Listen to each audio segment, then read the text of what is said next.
Magandang araw mga kaibigan. Ito po, bagong update sa Netherlands. Post ni Optic Politics 5 minutes ago. So, presko pang balita. Salamat Optic Politics sa palagi mong pag-update. Ito, kasama na ni PRRD, sina BP Sara at Congressman Pulong at maayos na po ang kalagayan ni PRRD. Ayan po. So this is good news. Na huwag na po tayong mag-alala kasi kahapon, kagabi, malungkot yung balita na parang hindi na mahanap kung nasaan si PRRD. Sinakay lang daw sa ambulance. Yun pala, normal procedure lang yun. Ang ICC, dinala nila sa hospital pina-check up si PRRD and he is generally well. Ibig sabihin, hindi po apektado ang ating Tatay Digong. Kayang-kaya niya ito. Kaya timing na nandyan na ang kanyang mga anak dahil mamayang hapon kung sa Netherlands 2 PM, kung sa atin sa Manila mamayang gabi, isasalang na si PRRD, haharap na sa pre-trial chamber judges. So ako, gusto ko itong mabilisan na trial, yung para hindi magtagal ang ating Tatay Digong doon. And I believe na mahina, although hindi ako abogado opinion ko lang ito, mahina ang kaso, mahina ang mga dokumento o ebidensya nila kasi nag-rely lang ang ICC sa mga dokumento na isinabmit sa kanila. Pero yun yung sa warrant of arrest, hindi siya nakalagay na mastermind or co-conspirator. Mayroong term ni mayroong term ni Sasasot, nakalimutan ko na. So ang dating sa akin is mahina. Tapos yung allegedly biktima ng AJK pinagmamayabang nila na abot daw ng 30,000. Nako, ang nakalagay lang sa mga dokumento 43. Mayroong 19 sa isang dokumento, may 19, may 24. Yun lang, 43. Tapos karamihan ito nung mayor pa ata siya sa Davao.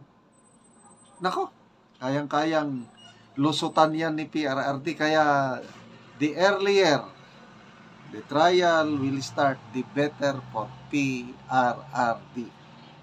I tell you, meron niyang post, nakalimutan ko na sinang gumawa.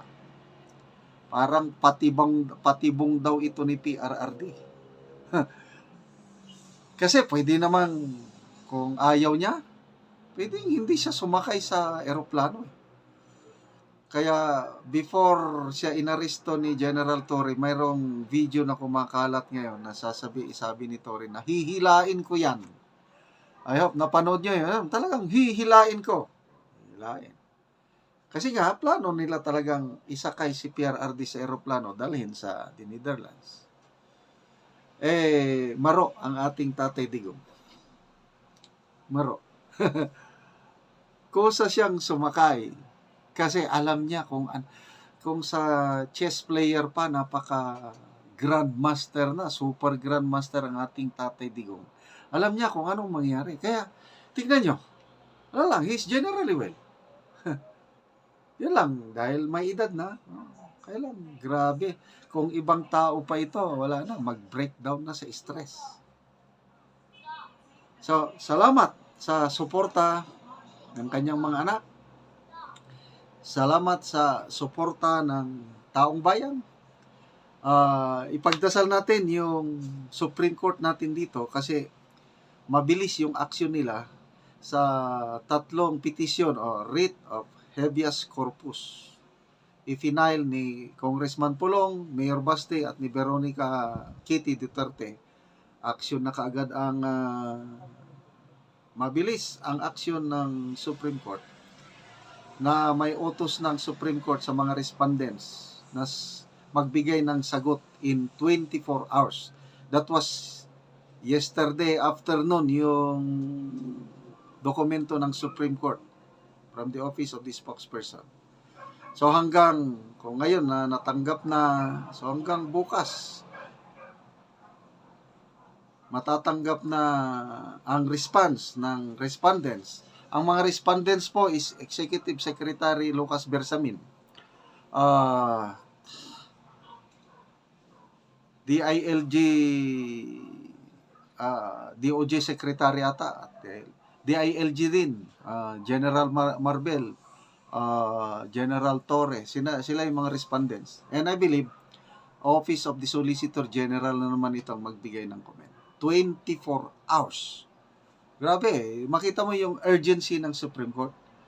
Hindi katulad dito sa 2025 National Budget, PhilHealth, mga ganun, binibigyan sila ng 10 days. Yung ba nga 15 days. Ito, napaka-urgent. Respond in 24 hours, non-extendable. Kasi writ of habeas corpus ang pinag-uusapan. Yung nire-require ng mga petitioners na ang Korte Suprema utusan ng mga respondents na ipakita ang living body ni PRRD sa Supreme Court. So, dito, without prayers, kung katigan ng Supreme Court ang petition, ay talo na sila.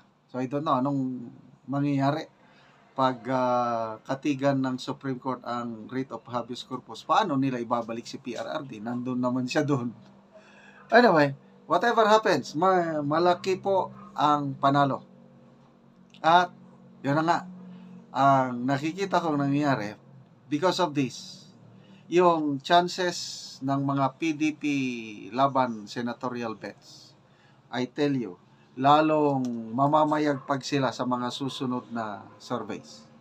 Yung lumabas na survey ng Pulse Asia, si number 1 na si Senator Bongo, number 5 si Bato, lumalapit na sina Marcoleta, Atty. Vic Rodriguez, sino pa yan, Philip Salvador. Ito na, all things work together for good to those who love God, to those who are called according to His purpose. Okay, mga kaibigan, salamat sa inyong pakikinig palagi, panonood sa ating vlog. Nakakatulong kayo sa Tribong Talandig. Dahil ang income ng channel na ito is tinutulong natin sa Tribong Talandig sa Bukidnon. Sa ngayon, nagpapatanim tayo ng saging lakatan sa kanila. Kung may tinanim, may aanihin. Panoorin nyo ang video na ito. Na anak ko sa unang tanom ni Manoy Sidrino nga isa ka punuan nga saging lakatan. Maayong hapon Manoy. Maayong hapon. Gaon sa man kadya Manoy? Aga son taon na ko ning kuan. Saging nga namunga na akong kuan nga itanong lakatan. Oo, gatanaw-tanaw nimo ang imong saging lakatan nga namunga na. Oo.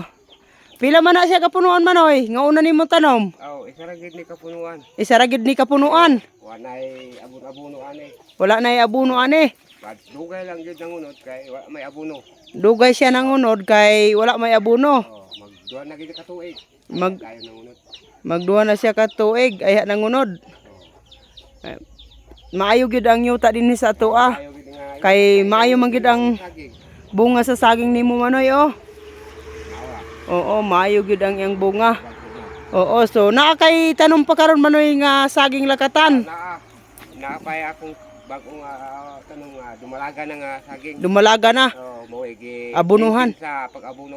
Oo, mo giminti nimo sa pag-abono. Oh. Oo, so kini wala ni nabunuhan apan namunga halos duha ka tuig namunga siya. So kadto dali ra to mangunod kay nabunuhan atong bistahon Manoy. Oh. So mao na ni Manoy ang imong ikaduha. Ay, kaduha gid nga 20 ka saging. punuan. Abunuhan gid nako. Giabunuhan. Oh. So maayo yang tubo. Oh, ang ranggit ang tubo ani kay Oo. abuno. Ug dali pod ni Manoy mangunod kay kuan man siya kanang ginabunuhan man. Oh. Dili na pareha adtong una nimo nga tanom nga namunga apan dugay. Mo na ni ang tanom nga lakatan ni Manoy Sidrino. Oo, 20 ka punuan ni. O mga nindot gyud ang tubo sa saging lakatan ni Manoy Sidrino. Nga dumalaga na ni siya.